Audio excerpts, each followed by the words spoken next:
Thank you, and congratulations to all of you. Not sure how well we'll be sleeping tonight. But, I'd just start with a question for, I'm not sure if it's a question for Kathryn or Noah, but when did this start? How did this start? How did this start? It started with a kind of what-if question. What would happen if an ICBM was launched toward North America? And what are the channels of communication, the halls of power? How would they react? And someone said, well, there's this incredible screenwriter / journalist who is a subject matter expert on that. Why don't you have a conversation? We had a conversation, and and as a screenwriter, pretty much the best phone call in the world you can get is that Kathryn Bigelow wants to talk to you. And we just started chatting about what a story like this might look like. And one of the things that makes Kathryn such an extraordinary filmmaker is her commitment to authenticity and realism. So our next step was, let's talk to the people in those rooms and find out how would it actually unfold, and that's what we started doing. Yeah, that's what we did.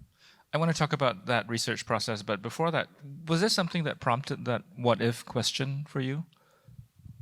Well, I think we're living in a fairly volatile world environment, and just began thinking about the fact that there's 9 nuclear countries, only 3 are members of NATO. That calculus made me feel somewhat vulnerable, and so I wanted to drill down on it. And I am very excited about or interested in film that can also be informative.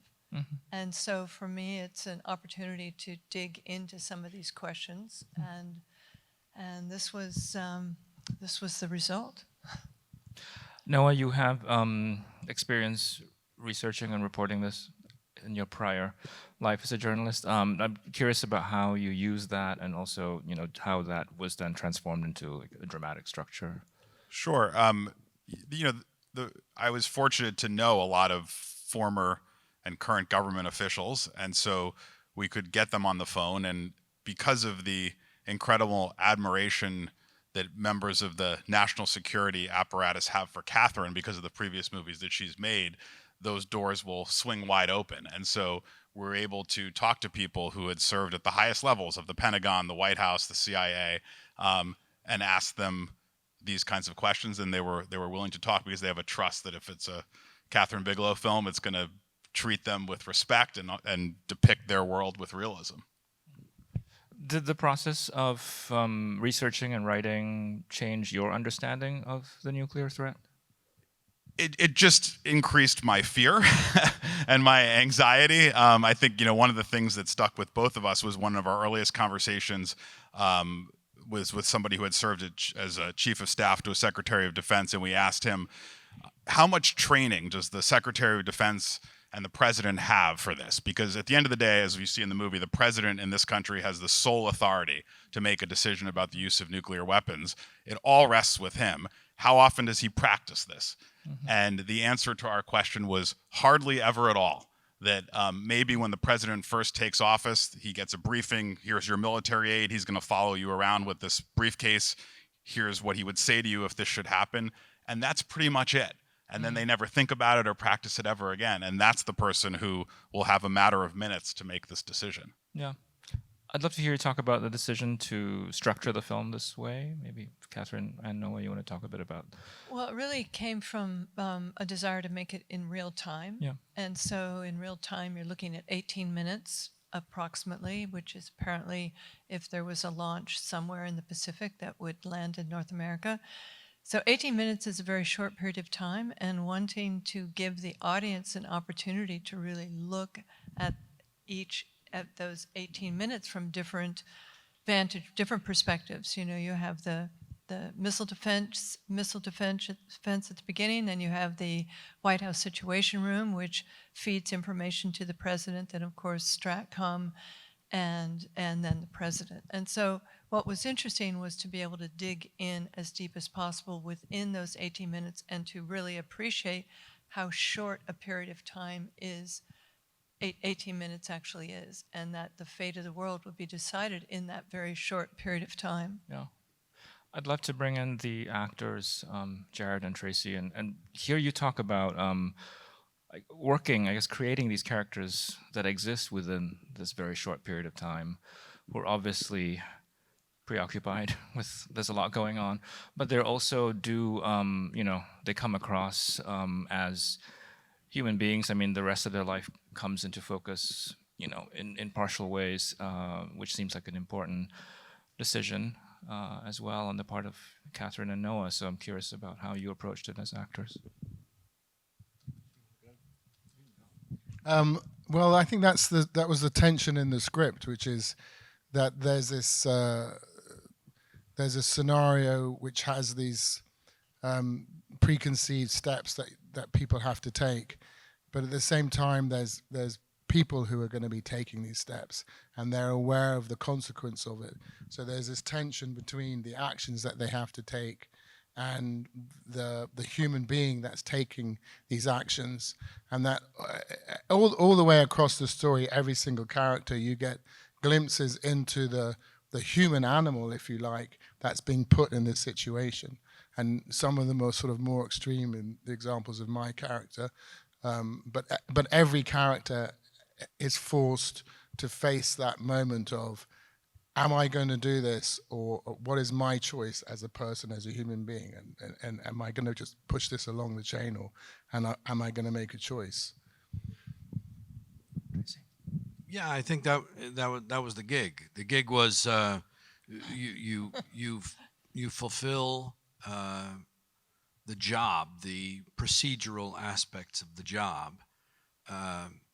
The whole thing is about procedure and systems, but the idea being that as human beings we provide a little humanity to that. It's a reminder.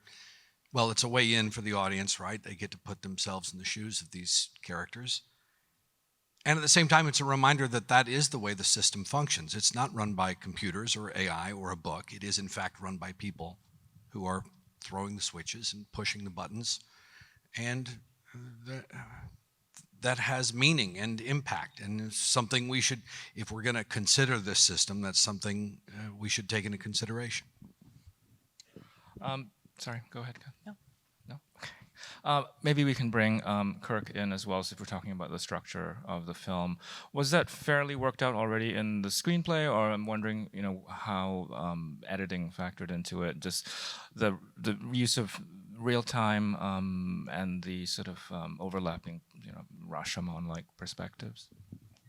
The way that Kathryn captured it, we had more ability to overlap than designed, so we could sort of choose where we wanted to go in and out. Like, the script was very buttoned down and you could follow it to a T, but we enjoyed the repetition of hearing things in different places, so we used it more than we thought we would. And because Kathryn was bogarting the script, she was, every time I went to look at it, she had it. And so a lot of the time I didn't quite know when Noah expected us to pivot to a different scene. So we sort of made it up based on the material in front of us. But it became mostly about must-haves. It's exciting, the dynamics of, the speed and the pressure of things, but it's the performance-based, the humanity, the must-haves, like Jared when he's like staring out the window and his cheek is moving and the muscles on his cheek and nothing else but the muscles on it, that's a must-have. And these things, when you've got so many choices, these things are like, that's a pillar in making your building. Every time we watch the movie or played through a scene, I don't think we played it without Kathryn saying at the exact same time, I don't have 1 minute, 1 sec. I think I got it wrong. I don't have 1 sec. So there was lots of must-haves, and they make your life easy as an editor. And it's all performance-based. It's all, the movement is hopefully thrilling and keeps you hanging on to your fingertips if we did it well, but it's the performances in quiet moments that are the point. And maybe we can bring in both Volker and Paul to talk about your work.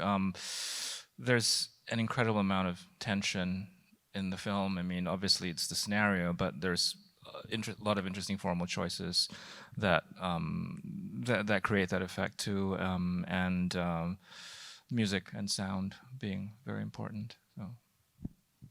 Well, I mean, it's the same, in a way, the same thing I had to deal with. There's a procedural element in the film that is repeated 3 times, and obviously you want to raise the dynamic in each chapter in a way, because you know that there's much more pressure each time you see all the elements. You remember the first chapter, then you take the second one in, and in the third chapter, you know in a way the whole scenario, and at the same time it gets more sentimental in a way towards the end, because you suddenly realize that how high the stakes are, what we are losing in a way with these decisions, and that it's also, that there's never a win in a way. And I think that to express that with music is great when you find the right spot for it. If you also have to save the realism of the story in a way, if you overpower it too much. So I tried to find elements that were moving the film forward in a thriller kind of way, but I also used sounds that were more moaning and more that had the quality of, let's say, something is broiling underneath the earth. And I had an element that was creating a little bit more like a religious or a humanity theme that was in a way, I was always thinking about the music in the church, where I felt like it remembers me always of, being a part of something bigger than, destruction or having the things that others have, something like that. So these 3 elements were mainly the ones, and obviously we had to work together. That's right. Yeah, that's right. So I guess I'll take over from there then. Yes. Yeah. No, this movie is a little bit of a different approach for me than maybe generally. A lot of times I work on a big action movie. It's more you paint by the numbers. You're more locked into what you see on the screen. And this movie was really, my work came from the pages of no one and the directing and everything that you see in the screen. So it's more like a story-based sound job. And I felt I wanted a lot of chaos in the beginning, even though there's an order to things, but there's a lot of things going on. And then as we get to the last chapter in the movie, we're there with the president. It becomes this human story, and I want it to be way less complicated to listen to. So reversed arc almost of it to make it just overwhelming at points till we get to Idris in the end of the helicopter and leaving this incredible decision that I think you're working on movies. I can't believe it's up to one guy that might not be the best guy to actually make that choice. But that was my approach. I also think, just to jump in, that there's such an interesting dynamic between the music and the sound design, because they're both incredibly integrated. Like, you can't really tell them. I mean, the sound design and the music are sort of live in a very similar space, but one enhances the other, and it's a really extraordinary symbiosis, I think, of the two. It's a question for you, Kathryn, but I'm curious, anybody else can jump in as well. I mean, there's a sort of, I guess, other films that have dealt with the nuclear threat over the years, but at very different moments in history. There are also films that I think they're all, in some ways, I think, invitations to think through this thing that we'd rather not contemplate, but they also they have very different tones. I mean, Failsafe and Dr. Strangelove and your film, and The Day After. I mean, they all seem to be really very different. And I'm just wondering how you see this film in that lineage. In some ways, each film really does speak to its moment. And I'm curious if you had those in mind and what kind of tone you wanted to achieve with this one. I loved those movies, but I come from an era where we used to hide under our desks in case of an atomic blast, which of course could do nothing.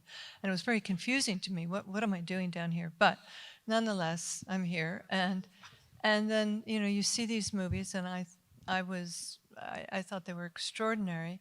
And then now looking at the world in which we live and the amount of, there's over 12,000, and that's an accurate count of nuclear warheads in the world. And like I said, there's only 3 countries that are members of NATO. I mean, my hope was this could be, lend some information, but at the same time, encourage a conversation about reducing the nuclear stockpile. I mean, that would be the optimum, I suppose, hope that would come out of this film. It's a conversation, certainly it's a conversation starter and perhaps a cautionary tale. Curious about a couple of decisions in the film. Related, I guess, to the ending. Well, I guess actually I'm curious about 2 things and what's left out of the film. Not telling us the source of the missile.